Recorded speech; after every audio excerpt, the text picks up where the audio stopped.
ऐसे चंदन जी बहुत छात्रों के लिए आवाज़ बने हैं। लगातार देवेंद्र नाथ महतो भी ऐसे ही कर रहे थे। लास्ट में वो उसको पॉलिटिकल पार्टी में जाना पड़ा, अपना बनाया उन्होंने, अब चुनाव में उतर रहे हैं। आप लोग भी ऐसा कुछ सोचे हैं क्या? नहीं आप और सीजीएल के लिए क्या बोलिएगा, चुनाव से पहले हो पाएगा एग्जाम? मेरे अनुसार अगर इस सरकार के दरमियान में अगर एग्जाम ना ले वही बढ़िया रहेगा, क्योंकि सीजीएल जो हमको रुलाया है, बड़े बड़े चैनलों में आप लोग हमको देखे भी होंगे कि सीजीएल जो हमको खून का आंसू जो बहाया है, ये सरकार ना ले, क्योंकि एजेंसी चेंज नहीं हुई और उस एजेंसी के द्वारा फिर से एग्जाम लिया जाता है, तो इस बार उससे भी बड़ी गड़बड़ी होगी। और इस बार नमस्कार जोहार, आप देख रहे हैं न्यूज अपडेट 24। इस समय रांची राजधानी में मौजूद हैं। आपको बता दें कि कुछ दिनों से ही जो जेटेट का मामला है वो काफी गंभीर मामला बनते जा रहा है। कुछ दिन पहले हम आपको उससे रिलेटेड वीडियो दिखाए थे। उनका जो फी था, एग्जाम फी जेटेट का, उसका रिलेटेड हम वीडियो बनाए थे। उसका विरोध किया था छात्र ने। 1500-1600 फी लिया जा रहा था, उसका विरोध किए थे, वीडियो पर आप देखे थे। लेकिन विरोध करने के बावजूद भी उस पर कुछ कार्रवाई नहीं हुआ, ना ही फी कम हुआ, ना ही कुछ हुआ। उस समय सिलेबस नहीं निकला था जेटेट का। जब फॉर्म फिलअप समाप्त हो गया उसके बाद सिलेबस निकलता है, और सिलेबस इस टाइप का निकलता है कि आपको जेटेट का आप तैयारी कर रहे हैं तो आपको यूपीएससी का तैयारी करने का जरूरत नहीं पड़ेगा। यूपीएससी का जो भारत का सबसे बड़ा परीक्षा होता है उसका सिलेबस से मैच कर रहा है, मतलब उस टाइप का सिलेबस दिया हुआ है जेटेट का परीक्षा में। तो उसके बाद छात्र जो है लगातार विरोध किए। जो शिक्षा मंत्री हैं झारखंड के, उनसे मिलने गए। क्या कुछ वार्ता हुआ, अभी तक क्या कुछ हल निकल के आया है, हम सारी चीजों पर बात करेंगे। हमारे साथ छात्र नेता चंदन जी हैं। चंदन दादा, क्या बातचीत हुआ? आप लोग शिक्षा मंत्री से मिलने चले गए थे, कल हमने अखबार में देखा था, क्या कुछ बात हुआ? देखिए क्या है कि हम लोग जो सिलेबस जो जारी किए गए थे उसके संदर्भ में हम लोग मिले थे, क्योंकि सिलेबस में बहुत सारी विसंगतियां पाई गई थी। क्योंकि झारखंड बने 24 साल हो गए हैं, लेकिन झारखंड का दुर्भाग्य है कि एनसीटी के रूल एंड रेगुलेशन के अकॉर्डिंगली जो होता है, प्रत्येक वर्ष जो होता है वो टेट एग्जाम्स कंडक्ट करवाना चाहिए। लेकिन 24 साल के दौरान 2 बार टेट का एग्जाम कंडक्ट करवाया गया है, 2013 और 2016 में। 2016 के बाद अभी तक टेट एग्जाम्स नहीं करवाए गए थे। 2024 में 8 साल के बाद एक टेट एग्जाम कराने का नोटिफिकेशन जारी किया गया। हम लोग 1500 रुपये के साथ फॉर्म भी भरे। पहली बात है कि फॉर्म इतना महंगे भरने के लिए बहुत सारे छात्र भी नहीं भर पाए। बहुत गरीब छात्र भी आते हैं जो फॉर्म भरने में जैसे बीएड कर लेते हैं, लेकिन बीएड भी बहुत सारे खेतबाड़ी बेच के, मवेशियाँ को बेचकर, कर्ज लेके, बहुत लोग सूद में पैसा लेके, कुछ समूह से पैसा लेके भी बीएड तो कर लेते हैं। लेकिन जितना बीएड में खर्च नहीं होता है उससे ज़्यादा उसको टेट का एग्जाम्स को तैयारी करने में, मान के चलिए कोई 15-17 में अगर बीएड किया है तो 8 साल तक उसको लगभग इंतजार करना पड़ा कि टेट का एग्जाम देंगे। अगर मान के चलिए कि प्रति वर्ष 1 लाख का भी खर्च है तो 8 साल में 8 लाख रुपये उसको इधर खर्च हो गया सिर्फ तैयारी करने में, उसका एग्जाम्स की तैयारी करने के लिए। लेकिन झारखंड बने दुर्भाग्य में आप देखिए कि 2024 में जब जैसे जैक के द्वारा जब नोटिफिकेशन जारी किया गया था, तो पहली बात है कि फॉर्म भरा लेने के बाद 1 माह के बाद जो है सिलेबस जारी किया गया था। सिलेबस जब जारी किया गया था, जब नोटिफिकेशन आया उस समय सिलेबस भी नहीं था। पहली बात है कि दुर्भाग्य सोचिए ना कि आज तक जितने भी फॉर्म आते हैं वो फॉर्म के साथ सिलेबस के साथ सारी चीज आते हैं नोटिफिकेशन। लेकिन झारखंड एक ऐसा राज्य है जहां पर फॉर्म भरने के बाद सिलेबस जारी किया जाता है, ताकि वो छात्रों से जितना पैसा लेना था पैसा पहले वो ले लिए। आप सोचे कि छात्र को तो मजबूरी है, कोई एग्जाम में बैठना पड़ेगा। लेकिन बात है कि एनसीटी के रूल एंड रेगुलेशन के अकॉर्डिंग जो होता है कि आप सिलेबस उसी के अकॉर्डिंगली रह सकते हैं, प्रीवियस ईयर्स को देखते हुए रखना है।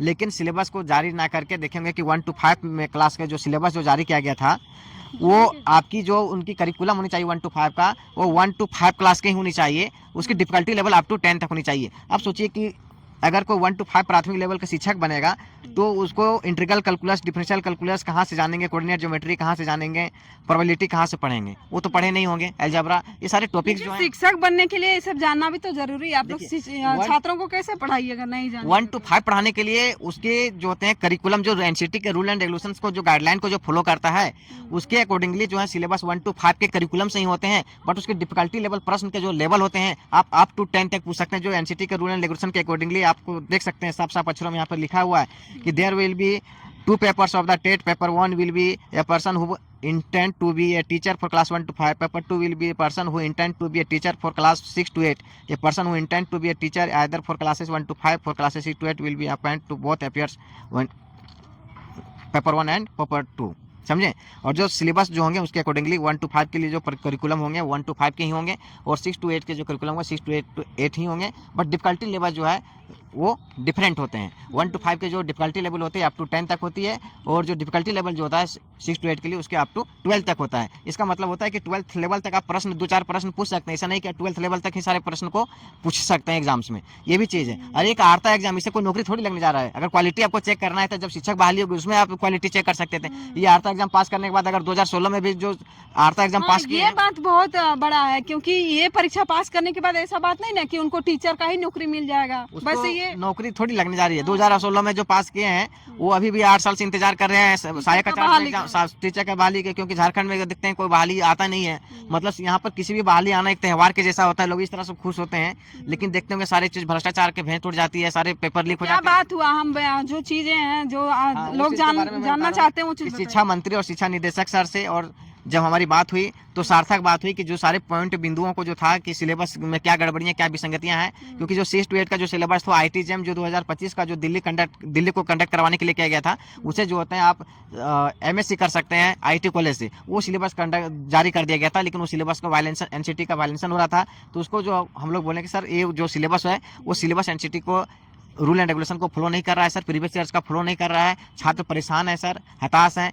तो उन्होंने सारी बात को रखा, तुरंत मॉनिटरिंग करने के साथ शिक्षा निदेशक ने भी अपने जो जिसकी निगरानी में सिलेबस में संशोधन हो रहा है उनको तुरंत दिशा निर्देश दिए कि तुरंत जो छात्र बोल रहे हैं उसको रखिए, सारी चीज़ जो छात्र बोल रहे हैं क्या सही है क्या नहीं सारी चीज़ को जानिए, और हर पॉइंट वाइज को डायरी में नोट करते हुए सारी चीज़ को लिखे। एक चीज़ और था इसमें कि सेक्शन वाइज सबको पासिंग मार्क्स रखा गया था, मतलब आप किसी सेक्शन में आप 99% या 100% भी मार्क्स ले आते हैं, लेकिन अगर आप किसी सेक्शन में आप 39% अगर मार्क्स लाते हैं तो आप सफल नहीं हो सकते हैं। अच्छा। ये चीज़ जो था एनसीटी का वायलेंसन हो रहा था, तो इस चीज़ को भी मैंने बातों को रखा कि सर ये तो गलत चीज़ है।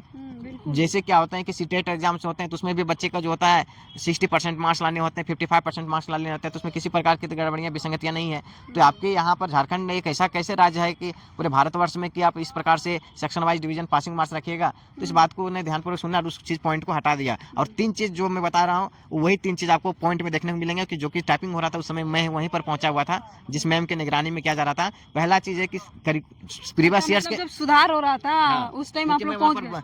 2 दिन से वहीं पर लगातार मैं दौड़ धूप कर रहा था शिक्षा मंत्री से मिलने के लिए, शिक्षा निदेशक से मिलने के लिए और सचिव से मिलने के लिए, और मैं सारी चीज़ों को जो सिलेबस में संशोधन करेंगे उनसे मिले, उनसे मेरी बहुत लंबी बात हुई और उन्होंने भी आश्वासन दिए कि हाँ जो आप बोल रहे हैं सही बात है, क्योंकि 8 साल से लंबे सर से इंतजार कर रहे हैं एक जेटेट एग्जाम से, इससे कोई नौकरी तो लगने नहीं जा रही है, इसकी डिफिकल्टी लेवल इस तरह से प्रश्न दे दिए हैं। तो कुछ नियमावली में भी गड़बड़ी थी, विसंगतियाँ थी, उस नियमावली को भी संशोधन हो रहा है। हो सकता है कि कैबिनेट बैठक में हो सकता है कि उसमें मोहर लग जाएगी और बहुत जल्द सिलेबस जारी देखने को मिलेंगे। अच्छा, आप इतना मतलब दौड़ रहे हैं हर बच्चों के लिए, तो ये मतलब अपना खर्चा से कर रहे हैं या फिर आपको लोग देते हैं पैसा? नहीं, हम पैसा किसी प्रकार चंदा वंदा का हम नहीं करते हैं, हम अपने हम सामर्थ्य हैं, इतना हम सामर्थ्य हैं कि 1000 5000 10,000 भी लगेगा हम उतना हम खर्च करने के लिए हम सामर्थ्य हैं, खुद से हम कर सकते हैं।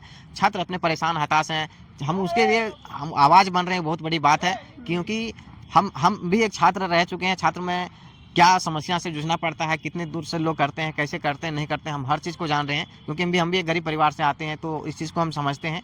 और कोई इसमें खर्च की बात ही नहीं था, आने जाने में जो तेल खर्च होता है तो भैया घर से खा के जाते थे, गाड़ी में जो तेल जाता था उतना तो 100-200 रुपये आदमी नहीं कर सकता अपने जीवन में अपने हक के लिए। हम तो दूसरे के लिए थोड़ी लड़ाई लड़ने जा रहे हैं, ये तो मेरे हक की भी लड़ाई थी, मेरे हक के साथ सारे छात्र की भी लड़ाई थी, जितने भी प्रशिक्षु शिक्षक हैं, तो इसमें कोई बड़ी बात नहीं है। ये सब बहुत लोग जो है चंदा वंदा करते हैं, पैसा कमाने का धंधा बनाते हैं, हमारा कभी इस प्रकार का मोटिव नहीं रहा और हम जिंदगी में कभी सब सोचे भी नहीं है।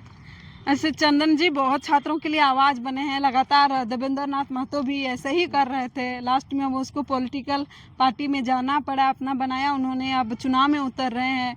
आप लोग भी ऐसा कुछ सोचे हैं क्या? नहीं, अब हम तो छात्र बन के ही हमको जो मेरे ड्रीम जो है वो फुलफिल हो जाए, बाकी उसी चीज़ जो है बाकी भविष्य में देखा जाएगा क्या है नहीं है, लेकिन अभी मेरा एक ही सपना है जो हमारा ड्रीम जो है उसको हम पूरा करें और अपने परिवार की जो है अच्छे से भरण पोषण कर सकें। तो जेपीएससी का भी अभी मामला सामने आया है कि उनका मेंस रिजल्ट नहीं दे रहा है। जेपीएससी का मामला है कि देखिए जो खोटा पेपर का जो कॉपी चेक कराए गए हैं उसी शिक्षक के द्वारा किए गए हैं, क्योंकि जेपीएससी से जो भी बनेंगे वो पदाधिकारी बनेंगे, और कॉपी जो चेक किए गए हैं उनका खासकर खोटा सब्जेक्ट में जो चेक किए गए, जो इंटरमीडिएट के शिक्षक हैं, इंटरमीडिएट का शिक्षक पदाधिकारी का कॉपी चेक करें। सोचिए जो घंटी आधारित शिक्षक हैं वो भी पदाधिकारी की कॉपी चेक कर रहे हैं, जो 1 वर्ष पहले जो सहायक प्राध्यापक के रूप में नियुक्त हुए वो कॉपी चेक कर रहे हैं। वो सोचें कि उसमें कभी ना स्किल से क्वालिटी है, जो कि जो जेपीसी का रूल एंड रेगुलेशंस होता है कि जो भी कॉपी करेक्शन करने के लिए जाएंगे वो कम से कम पीजी लेवल में 6 साल का एक्सपीरियंस होना चाहिए। लेकिन झारखंड दुर्भाग्य है, सोचिए कि अभी जेपीसी में जो है सारे कब्जा जो है वो अलग अलग पार्टियों का संगठन वहाँ पर बना हुआ है, जो कि एक स्वतंत्र बॉडी होती है जेपीसी, लेकिन स्वतंत्र बॉडी की तरह से काम नहीं करता है। वो लगता है किसी सरकार के एजेंट की तरह काम कर रहा है। देखिए कि जब बोला गया था कि 31 जुलाई को जब ये बोला न्यूज़पेपर में, प्रभात खबर में छपा था, दैनिक भास्कर में छपा था कि द्वितीय सप्ताह में जो कि साक्षात्कार के एग्जाम होगी, लेकिन आज तृतीय सप्ताह भी खत्म हो गया और पहले सप्ताह में रिजल्ट भी नहीं आया और छात्र अभी भी परेशान है। और देखेंगे कि जो जेपीसी के जो अध्यक्ष थे वो भी रिटायर कर गए, उसने भी अपने दर्द को दिखाए थे अपने और देखे होंगे न्यूज़पेपर में उनके दर्द को भी छलका था।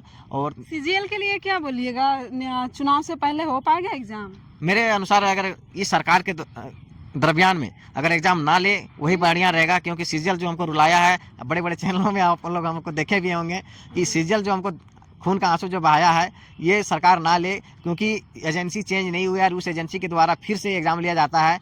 तो इस बार उससे भी बड़ी गड़बड़ी होगी और इस बार गड़बड़ी पकड़ में नहीं आएगी, क्योंकि वो बहुत जो है साजिश के साथ और बहुत सिस्टमेटिकली वैसे करेंगे और इस बार पकड़ में भी नहीं आएंगे। इसलिए हम चाहते हैं कि सरकार बदलने के बाद इसका एग्जाम करवाया जाए। जो भी 1-2 माह के बात ही है, अगर जनवरी माह में करवाया जाए तो वो बढ़िया रहेगा, लेकिन इस सरकार के दौरान ना कराया जाए ये हम तो प्रार्थना करते हैं, ईश्वर से भी करते हैं। चलिए, चंदन जी थे, लगातार छात्रों की आवाज़ बन रहे हैं। आपको पता ही होगा कि जो जेटेट का एग्ज़ाम है लगभग 8 सालों के बाद आई थी, लेकिन उसका फी 1500 हुआ, उसके बाद सिलेबस में गड़बड़ी हुआ, मतलब हाई लेवल का सिलेबस जारी किया गया था। उसका संशोधन को लेकर लगातार ये लोग दौड़ धूप किए, आखिरकार वो रंग लाएगी। अच्छा, ये नहीं बताया कि कब तक जारी होगा नया सिलेबस?